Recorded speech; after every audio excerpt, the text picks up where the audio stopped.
What I know about him is that he was a speech therapist, Mm-hmm. and he was aged 44 when he Yes. passed away. And the two of you have two very young children. Yes. So let's start with that basics, and then you tell us how it's been for you since April.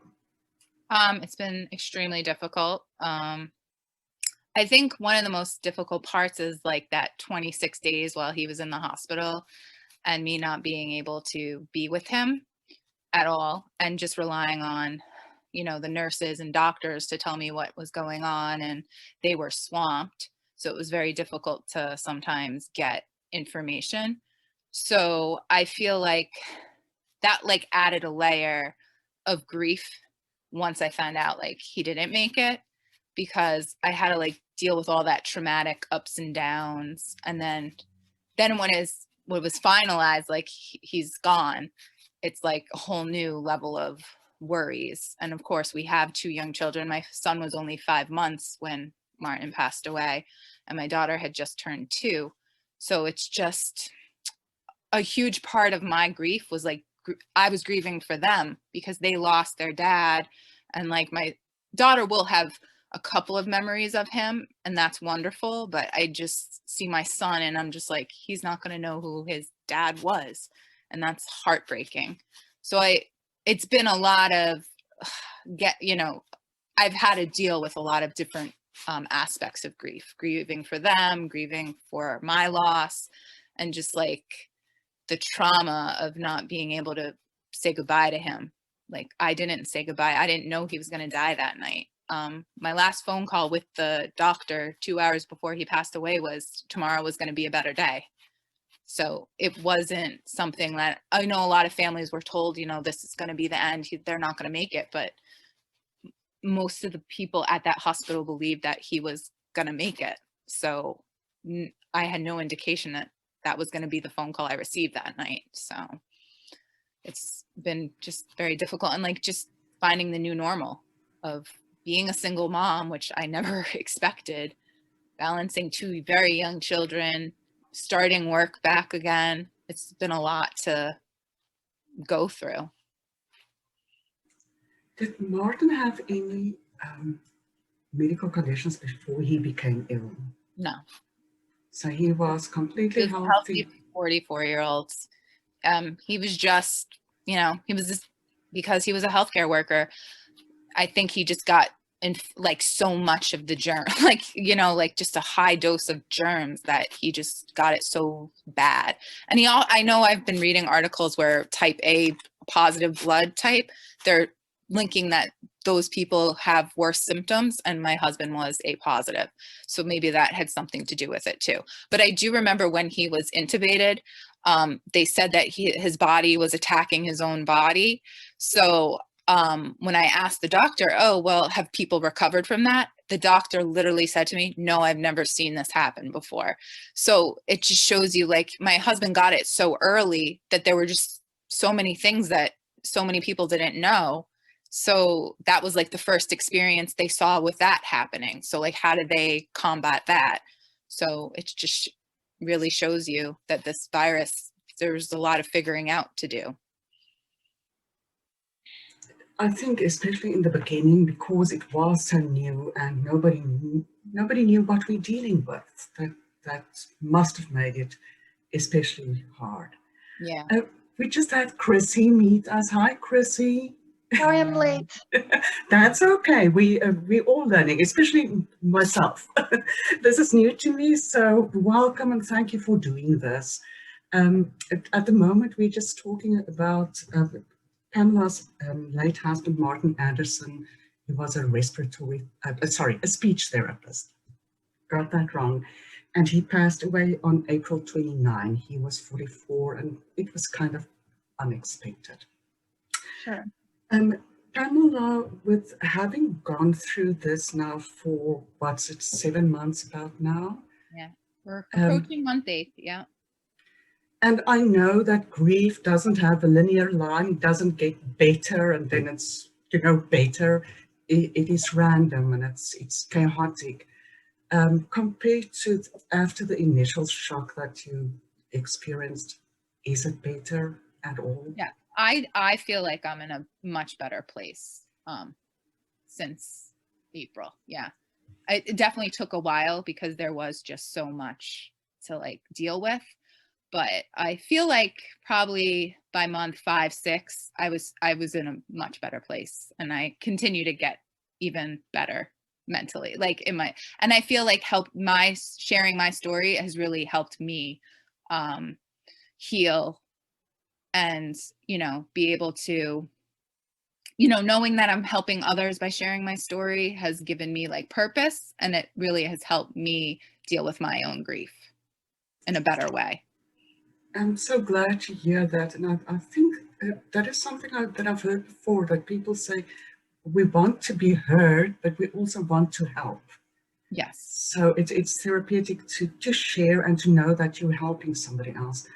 And I think it's incredible to know it's so positive for people who've just lost someone to know that this severe darkness this isn't life forward.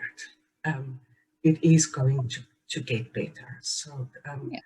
I think that is so helpful for many people, and not just for people who've lost loved ones to COVID, but to anything.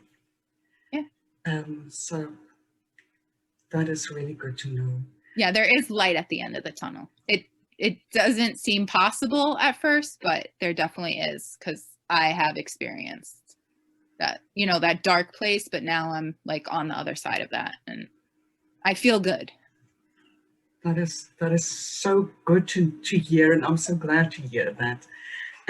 Is there anything that you could ask from the community right around you, your neighbors, the people in the city or the area that you love, that people can do differently to help these families who've lost people to COVID? I feel like just being able to like check in on us and like see how we're doing, and like offer, even though they don't know what we're going through, just like offer, like someone said, hey, if you want to take a walk with me and like vent and like tell me all about it, like I'll be totally up for that. Like those are like little things that are so meaningful, because you do feel like you just want to get it out, and if someone wants to listen, that makes you feel so much better. My community has been really good, like with saying anything I need, like even offering to go to the grocery store, because I have 2 young ones, and it's like impossible with all these restrictions to like put 2 little kids in the car and be able to keep like my mask on my 2.5-year-old for a long time. So just like those little things really do help out. Bringing me a meal, amazing. It's like one less thing I have to worry about when I'm like worrying about a ton of things. So I just feel like those little things mean a lot, and have meant a lot to me, and have really helped me, because people do care. You see their kindness, they want to help you. Thank you for sharing that. And I agree, people really care. I've seen it in the project that I'm doing, but people don't know what to do, and I think sometimes people are afraid of being intrusive and being seen as if they're nosy. So what I understand from this is it's okay to ask. It's Yeah. okay to ask. Yeah, and I see that with some people. They don't know what to do, so then they don't talk to me. But then I feel like, wait, what did I do? Why am I not being communicated with? Why are you like shutting me out now? But it's because they don't know what to do. But just a little thing can go a long way, and that's all I need. Just like little things. Like I had someone from town like knows that I have a little son, and she's like, I'm getting rid of all my son's clothes. Does he need this size? And I was like, absolutely. So she gave me a whole bin of clothes, and that's like huge for me. So now I don't have to worry about his like wardrobe, but like that little thing is huge. Right. Mm-hmm. You know what? I think I forgot to show Martin's photos. So, and I want to do that, if that's okay with you. That's fine. Oops, no, that's not the screen I want to share.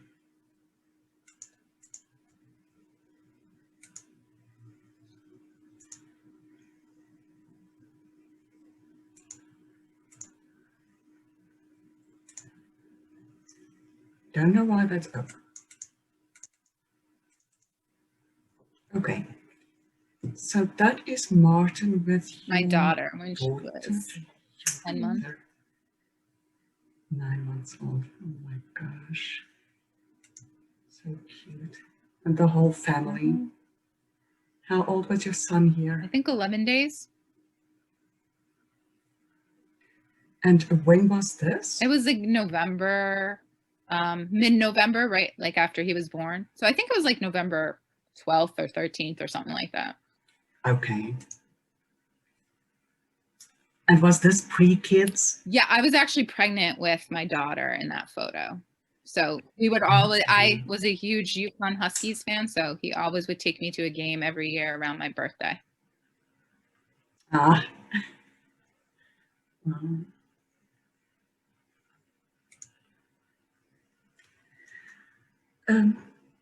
Pamela, anything else that you want to talk about or that you think as an online community, what can we do as an online community to make it easier for families?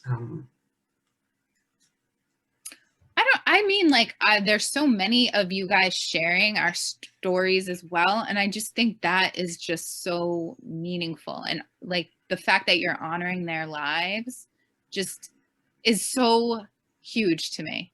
Cause it's like, they're not forgotten. They're not just a number. They're people, and you're like taking the time to acknowledge them. And that I like want to can continue that, because it's just so, it really has made me feel better about, you know, what I'm going through, because other people care and they're taking the time to like share my husband's story because he matters. So I just really feel like that's been so beautiful, because I've seen so many different outlets doing it. It's just every time I see him up there, I'm like proud that he's there.